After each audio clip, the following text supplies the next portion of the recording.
आम्ही प्रतिनिधित्व करूछु सरकारी उच्च विद्यालय विपणिकी दशम श्रेणी छात्री। आज ये अनुष्ठान में आम कार्यक्रम करने जाऊँ कि आम भारत हूँ एक समृद्ध भारत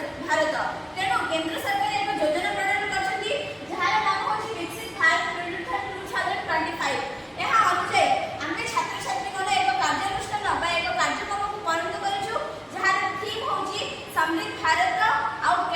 कैटेगरी होछि वाटर एंड टाइटल होछि स्टेप अप टुवर्ड्स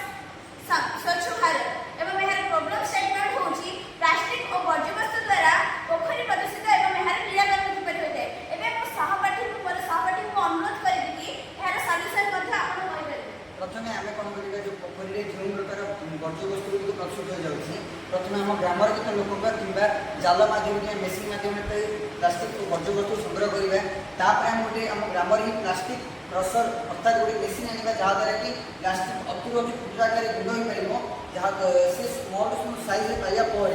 आम गोटे सेट देवा आकृति हिसाब से आम चप्पल कि प्लास्टिक को आम कौन वाटर प्लांटेशन उपर नहीं पारिबा आम बर्तमान जो भाव में गछपुत पोति दौचे जहाँद्वारा से भर को जाए प्लास्टिक द्वारा आकार दौरान तेणु आम गोटे प्लास्टिक बटल माध्यम जहाँद्वारा जहाँ क्षय हो पारे गोटे आकार देवा और से गोटे व्यवहार वस्तु परिणत हम से वस्त्र परिणत पर आम कैंटेन माध्यम एक द्रव्य परिणत कर बिकी पार बिक्री कर आम सामग्री बजार गुड़िक जहाँद्वारा आम किसी अर्थ हम जहाँ आम आर्थिक अभिवृद्धि में साहय हो पार और एक कुटीर शिल्प परिणत हो यह आम समृद्धि भारत उपर एक मूल नीति एक रास्ता दे गति कर बोधे मैं भावुँ यह समृद्धि भारत लक्ष्य रूप एक रास्ता एक सुगम रास्ता हो तेणु कौन यार कंक्लूजन को सहपाठी